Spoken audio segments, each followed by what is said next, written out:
Welcome students. Once again I am back with another topic in the series of the chapter Functions in Python. And in the last lecture I explained what are functions, what are the reasons why functions are included in programming, and what were the advantages of using functions in programming. Next in the sequence we have the types of functions. So there are basically three types of functions in Python. First is the built-in function. Built-in functions are the predefined functions which are always available for use.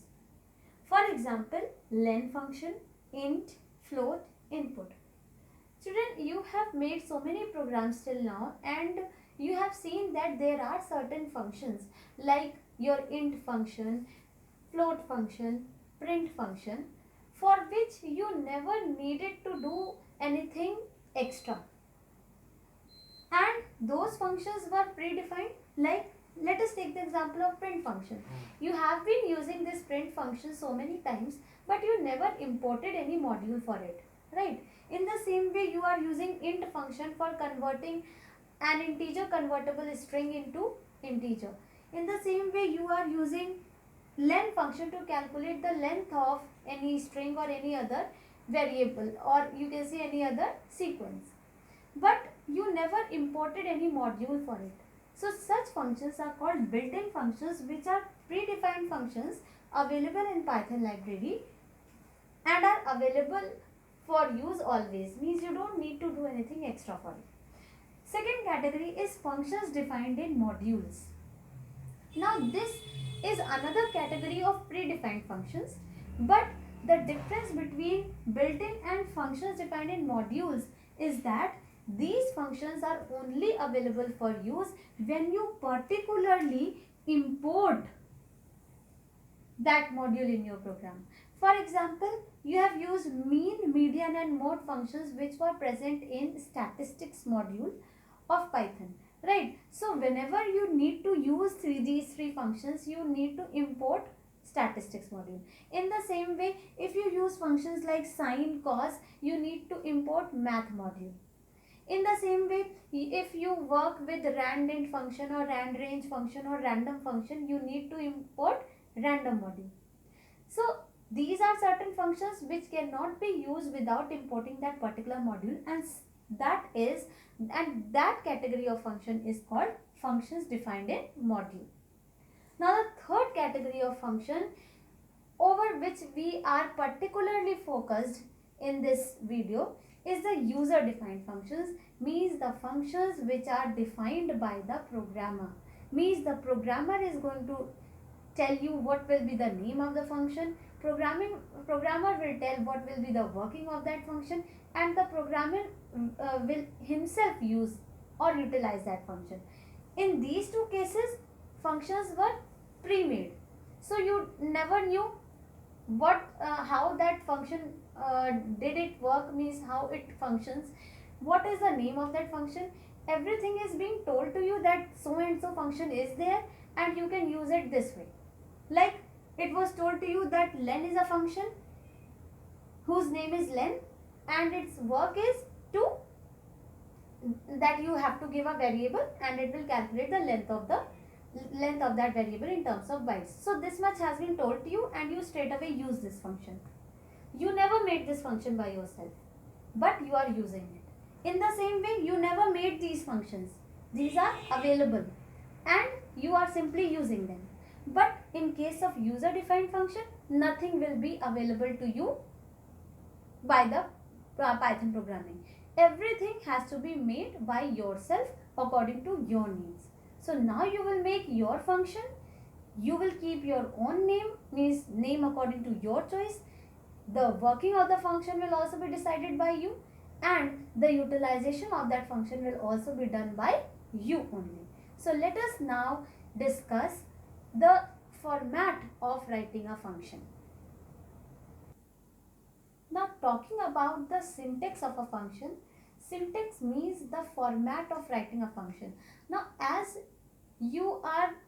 now you are going to write your own functions, you functions, so you must know how to define a function or what is the format of writing a function, right? This format is no different from the format in which built-in functions or the functions defined in modules are written. Whatever be the type of function, the syntax of writing the function is always the same. So let us now understand it. So in the syntax, children, there are basically 4 parts which are there. The first one is the keyword def.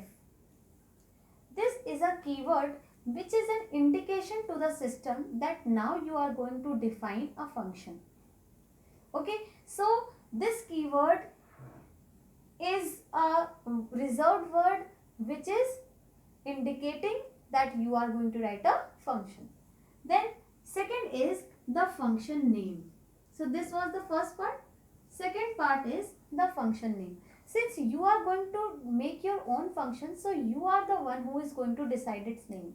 Like in case of built-in functions and functions defined in modules, the name was decided by the person who made those functions, right? But now you are going to make your own function. So this time your function name will be decided by you. And this function name is what? It is an identifier of your function. And therefore, while naming your function, you have to follow all the identifier naming rules, which you have already studied in earlier, right? So, function name will be user defined name and it will be according to the rules of naming an identifier. Next is the parameter list, which is written within parentheses. Now this parameter list is optional. So it is not always that you have to give some parameters to the function upon which it will perform its work. But yes, if you have to provide it, then it is written over here. Now the question arises, what are these parameters? Parameter is the data upon which this function will perform its assigned task. Like in the definition of function, you have seen that function is a subprogram that works on data and often returns a value. So what is that data upon which it works? That data is these parameters. Clear? So function will always need some data upon which it will perform its work. So if you provide it, then it is written here. But if you don't provide it, this parenthesis will be empty. But what will happen? In that case, input or the data upon which the function will perform its task will be taken input inside the function body only. Clear? So this is optional, but if it has to be specified, it is specified within these parentheses, right? Now so this was the third part. And yes, here you see one more thing. There is a colon. What does this colon indicate? Colon indicates that you are going to write a block of statements now, and that block of statement will be within this function definition. So all the statements which you will write now will be at a different level of indentation.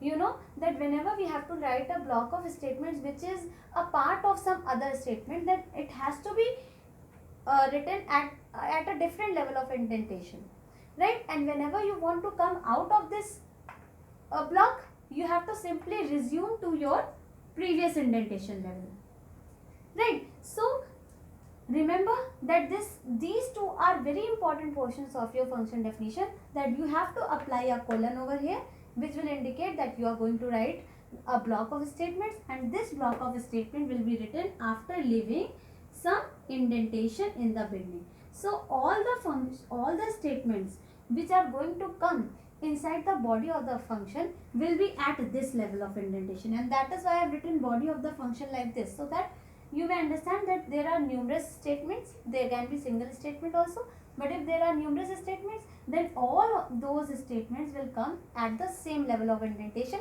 but yes, their indentation will be different from the indentation level of def, right? Now the fourth and the major part is body of the function. So body of the function means the working of the function, means the basic operation that is being assigned to this function to perform every time it is invoked. Like the basic operation provided to multiplication operator is to find the product of the input which is given to it.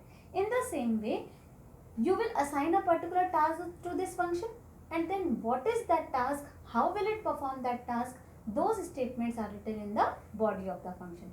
So these are the basic 4 parts of the function which are always there in any kind of function that you write. Let us now see an example. So this is the syntax that we discussed.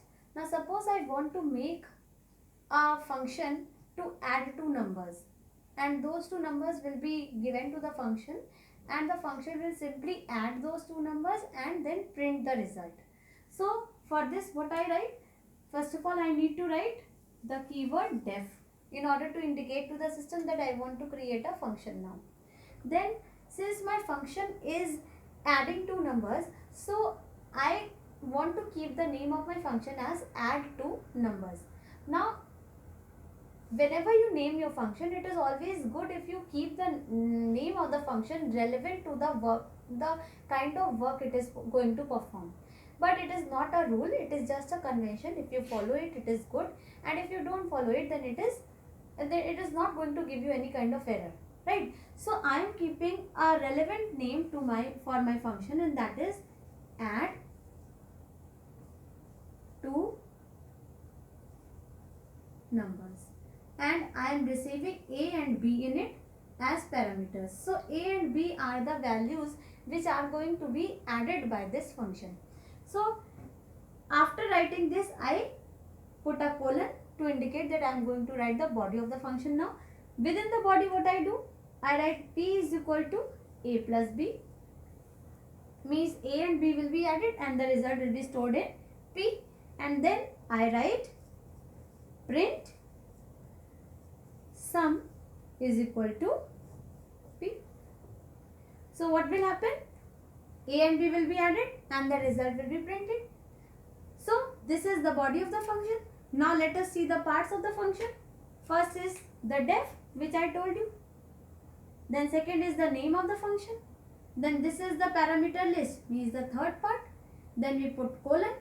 Then we leave some indentation, and then we write the body, and all the statements which are there in the body of the function are at the same level of indentation. And when I want to come out of this function, I have to simply return to this level of indentation. Means next statement will be written from here so that I may come out of the body of the function. Right? So this is an example of writing the function. So in the next lecture, children, I will discuss some important terminologies which is used with reference to functions, and after that we'll be discussing certain other things about functions.